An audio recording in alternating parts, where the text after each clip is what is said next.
Welcome, Auriana, as our February Speaker of the Month. And you have the next 30 minutes to tell us a little bit about what you have to offer in the field of holistic healing. Well, good evening, everybody. I'm Auriana Silberstern, and today I'm going to talk to you about transcendence consciousness. It is based on a piece that I wrote some time ago about the transcending unhelpful consciousnesses themselves. This is a very different approach to what we have been taught or conditioned to, and it is a complete paradigm shift in how to do things, how to move beyond by simply dropping the entire rucksack itself rather than continuing to plow through and leaving things behind once and for all. To really open up the space, free the energies, clear the energies, and bring in light and more opportunities in our life and to grow. So it's based on a piece that I'll quickly read. It is time. It is time to transcend. It is time to transcend certain consciousness like victim, survival, surrender. It is what it is, lack, polarity, poverty. It must be about me, test and initiation. And then there are a couple new ones that I have recently come up with. Sovereignty being equivalent to ego, or ego plus victim consciousness when there's emotion involved. Suffering, sinner, savior, lesser, look outside and above, the single only, and fighting. And there are plenty of others that we have been living by, some of which we consider at times to be positives, positive traits, when instead they're distorted traps that do little but disenfranchise, disempower, disconnect, bind, limit, and weaken us. It is time to transcend and to step into our power as true empowered selves from the within and as true authentic selves. The point and the 0 point, the point of transcendence, the point of transcendence. The time for consciousness is upon us now. And so this is the piece I wrote. And so I'm going to delve into these a little bit since we have half an hour. And then I'm going to give you some practices on how to do it yourself in your own lives and take it or leave it, choose whatever you wish, and then go forth. And like we already talked about before, we are going to fall off the bicycle, stand back as an observer, observe what isn't quite to your liking. And the same thing, if you did something you absolutely like, observe it without emotional content, without judgment, without anything, and then go, okay, I like this, grow it, expand it, and do more. And so when we don't judge ourselves, we don't tear ourselves down and use it as experience and a learning tool, then we tweak something or grow it in whatever form this takes. And then we grow from it and we learn from it, and we are whole and emotionally unaffected by any of this. And then we grow and we practice and we take advantage of the linear timeline in which we live, where the past is in the books. 5 minutes ago, 5 years ago, 5 days ago, 50 years ago, 500 years, it's in the books, can't change it. But our power is right here. We can from now forward and we can change it. And that power resides within us, and it is up to us. So this is a complete paradigm shift in how we operate and how we do things. And so let's go fly. So some of these things that we have been locked in, victim consciousness. We actually, before I get to specifics, I've also been trapped in something very important that very few on this planet even recognize, and that's the 1D and the 1D only. That's a unidimensional, single possibility with a negative polarity spin on an only worse. Why any only at all? And if there is an only in this, that, or the other, why only worse? Why not only better? But in reality, everything happens in this in between. So why don't we look at the in between instead of sticking to the negative or to the polarity itself? And then we take a little bit off topic, but polarity itself was distorted into a vertical instead of a opposite, like the true yin and yang. So when we rebalance things as a yin and the yang, even if we keep the polarity construct of opposites, you don't hear judgment here, then we can do things a little differently, and we're happier, and we're also a lot freer and have greater space to do life. So anyway, victim consciousness, and everything in our world works with top, bottom, top, down, vertical. Time to turn in 90 degrees and horizontal, and time to invert things from the outside in to the inside out, like a tesseract effect. So a complete shift in how we do things. So victim consciousness, that's a big one. Everything is poor me, wah, wah, victim, victim, victim. And something happens, bad things do happen. And what happens? We condemn each other and blame the victim, or we blame somebody else. We also are trapped into not only the victim consciousness, where we have a dependency relationship, but, Susan, you wanted some interactive, so I'm making this interactive. Can you all please tell me the difference between the empowered victim and the empowered victim?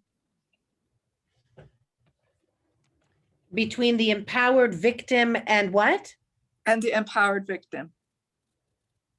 Empowered and unempowered? The difference between the two, empowered victim and empowered victim.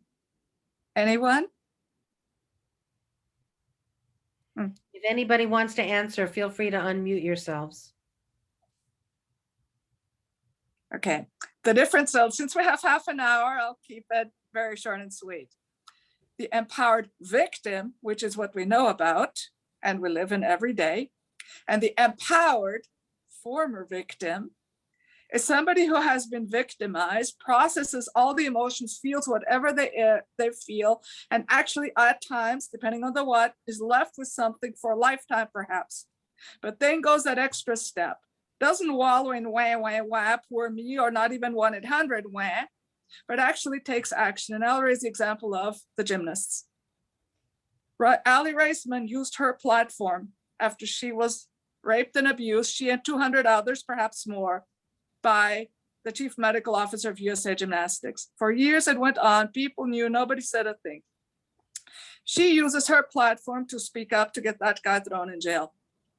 Immediately, oh, wah, wah, empowered victim, wah, wah, wah.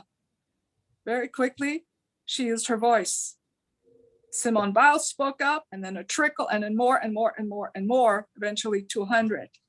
And that guy's now sitting in jail. Here you have the empowered former victim taking action. So this is somebody who belonged in prison. We can apply this at our levels when we change a relationship. We end a friendship, we divorce someone if that's appropriate, we change something within ourselves to no longer tolerate whatever that victimization is. We take our power back, we empower ourselves and simply say no and make some changes. The difference between the empowered victim and the empowered victim. Now what happens? Society only knows this thing called the 1D, the single possibility of what being a victim is. They even condemned Ali Raisman. Wah, wah, wah. No, not at all. This is very strange. What happens in society when people speak up and do something, well, they're blamed. Then they have victim shaming and all the rest. Okay, how about flipping, doing more empowerment here and not feeling entitled on victimization as something happens. And the only path forward is the entitlement and the dependency and the poor me version. People do not know. Alas, the 1D, the single and only. Our society only knows one version of countless things. That's a whole talk for some other topic. So there we have victim consciousness. We do this all the time. We don't know any different at the subtle and under the hood level. Survival consciousness. I'm keeping these brief because we do only have half an hour. Survival consciousness. We're always believing we have to survive. There's nothing else but survive. It is very close to struggle and suffering. Do we know anything other than that? No, we don't. How about if we toss that out and simply say, I'm not participating in that anymore? Surrender consciousness. We hear about surrender all the time. In the spiritual community, there's a lot of surrender to the flow. That's not flow, that's a distorted version of flow. Flow is when something runs smoothly, not surrender toss yourself into the river, let the river's current take you wherever, batters you about, and you just go, oh, and do nothing. That's not surrender. That means quit. That's another version of quit that goes with the it is what it is. There's a whole lot there. So just not do that. You're the captain of your own ship. Flow is something else. There's been a lot of distortion on planet Earth and our deep programming, deep DEEP programming, and how we and our mindset have been programmed from long before we were born, goes back to intergenerational, and it goes far beyond that. It is what it is. We hear that all the time. No, it isn't. It is what it is when it applies to nature. It's dark, it's warm, it's cold, it's whatever it is for you right now. That's nature applies to you, the tree, the cat, the dog out there. It is what it is. When human has a hand, that means quit. Accept your lot. Don't bother stressing about it. Give up. Accept your helplessness and your hopelessness. It is what it is. There's nothing you can do about it. It is the counterpoint to stop thinking, get out of your head, fall into your heart, which is its own set of distortions. We don't think enough. That's our problem here on planet Earth. Lack consciousness is another one we have lived with forever and ever and ever, and continues in distortion land. Lack is often considered a virtue. Lack is something that even the ascetics got wrong and still do for hundreds of years in India, South Asia, etc. The Buddhists, when they believe that to have nothing is the only virtue, is the only way to be service to others. No, it isn't. If you live in constant lack, be it a lack of food, a lack of life, a lack of joy, a lack of anything, and that's what you're focused on, that's what you live in, you're focusing on lack and minimization. Toss that one out into the garbage can. Why lack in a world so abundant? Flip it. Polarity consciousness, that's a big one. It has been distorted. It was intended originally in its design structure to be of opposites. The yin and yang is your classic. In a balanced harmony, the seesaw, the black, the white, like this, and a lot of gray in the middle or colors to do things. And it's about opposite. The original polarity was about opposite. It has been tilted into greater or less, right or wrong, and 10,000 other ways to divide, separate, control, and look at the world out there. Poverty consciousness, that's another one. We actually put it on a pedestal. Oh, you're poor, that's a virtue, having less. And poverty consciousness is something else, a little offshoot of it, when we limit and delimit having coin as equal to, well, poverty isn't about a lot of other things. It can be not enough love. It can be insufficient this. It can be a bunch of other things. Let's stop living in poverty. Poverty has many meanings, definitions, interpretations. Again, another 1D single only. Poverty isn't only about coin. Poverty is fill in the blank on everything else. Start thinking about making a list on poverty and what it means for you, because it has more than a single definition. It must be about me consciousness, another distortion of personal responsibility. It must be about me? No, it isn't. Sometimes, but not always. There's a classic case that kept banding about. And personal responsibility, there isn't enough of it on this world. Absolutely, people do not take, and there are many reasons for it. But we cannot say it must be about me when something goes wrong. Sometimes it isn't. It isn't you at all. You just happen to be in the room or something else, and you cannot accept blame, shame, or all the other crap that people try to, sorry about the four-letter word, put on top of you when you're a baby in a crib and you're raped. It isn't about you. You do not need to repent. I've had that nonsense pulled on me, and it's like, no. So let's stop doing this as a society. It isn't all about you. Sometimes yes, sometimes not. And you didn't design it at soul level either. Test and initiation. Every challenge and everything is a test, an initiation. At some point we graduate, we move beyond. Let's not see everything, oh, it must be a test when something goes wrong. Cut it out. No, that's another control and suppression paradigm. Sovereignty. there's too little personal sovereignty in ourselves. And what I recently encountered is that sovereignty equals ego when somebody comes, oh, you're standing on an ego pedestal, you're superior. No, you're not. You're standing in your power, you're standing in your sovereignty. And when there's emotion, how many people have told you, oh, you're in victim consciousness? That means if you're standing in your power and express what you feel about it, you're engaged in victim consciousness? No. That's why people don't speak up. That's why sovereignty is anathema, because people are not in ego, not everybody, there are those who are, and not all are in victim consciousness, and not at every moment. There's no absolutes in any of this. All things exist in our world, within us and out there.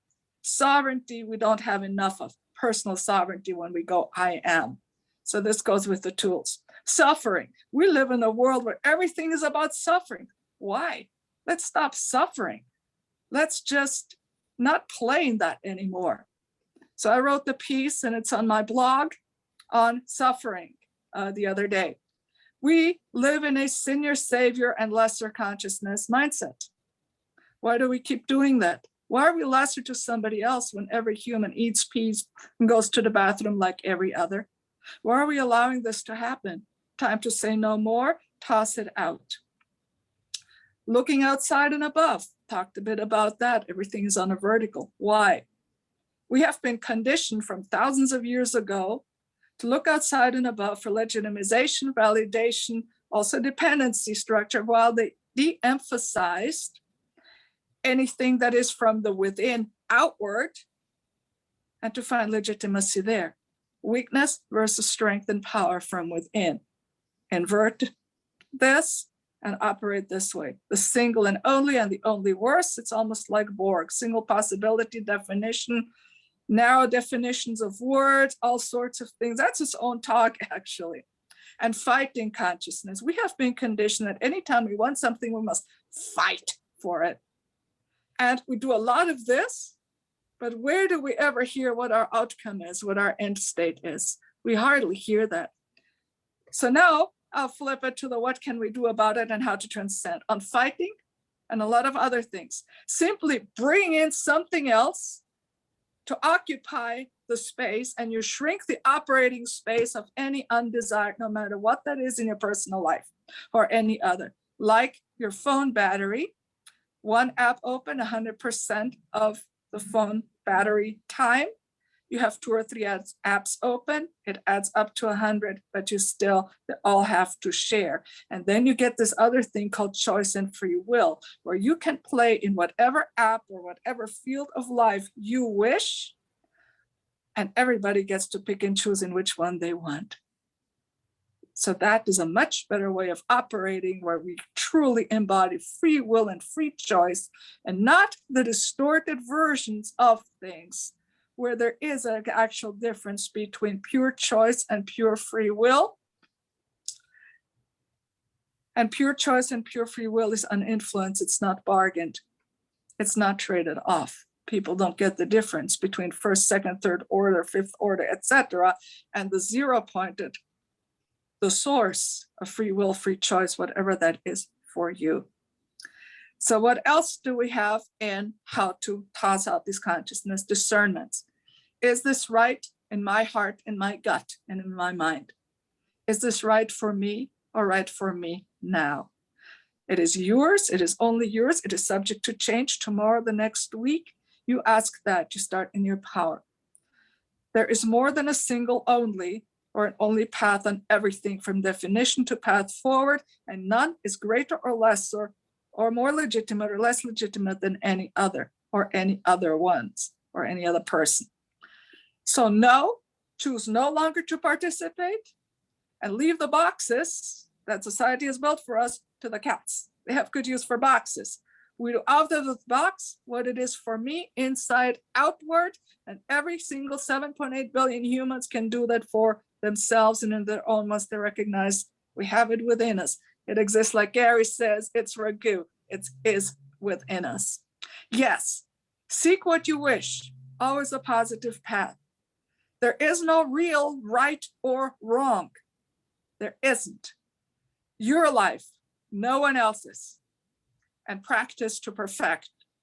Allow Allow yourself something different that you've never done. Be the adventurous one. You can fall flat, but at least you did it. Okay, to fall flat on your face, retreat, go backwards a little bit and step into old patterns. It's okay. Recognize it without judgment, flip it around, get on the bike, etc. We're on the linear timeline, and that's okay. You pass in the book. Don't stress about it. Just next. Observe from a dispassionate observer. That's a key. You become the observer, observing yourself without judgment. And you ask yourself why it happened, what just happened. And then you tweak whatever that is the next time to expand what you liked or to turn something you didn't quite like. You just do it the next time and let all the other go. Couple more things. I am, yes, you are. Every single one of us is. So it is the I am. Take your power back as the I am. There is no other you, so just be you. Even an identical twin, at most similar. There is no other exact same, no other you. As a general, and yesterday's, tomorrow, the next weeks, you are you, a new you every moment. Go forth with that. Rumi's field. If you have disagreements, agree to disagree, or meet in Rumi's field, the one beyond all right doing and wrongdoing, you may attempt to sway one another in some direction or another. That's possible. And you can also simply say, we agree to disagree. You live in harmony and happiness, and you go about, and you can still be best buddies. You just agree to disagree on A, B, or C. Where were we? Quality, not quantity. It's all about quality. You ask yourselves also, is this right for me? Not what it was last week or whatever it is about now. And it is not your way. It is your way. It is not your way or the highway based on somebody else's decision of whatever external, be it a human, an avatar, a rule, a time thing, how long it's been in place, doesn't matter. It is your way. And it is your life and no one else's. And the last thing, love yourselves, beautiful beings, and be nice, be sovereign, be strong, and including be nice, strong, and sovereign with yourself. And now go forth in light, in joy, in happiness, as your sovereign self, as your I am, and go live life from now forward, how you want to build your lives. Beautiful. Wow. Thank That you. was very special, Auriana. Thank you so much. I'm recording right now.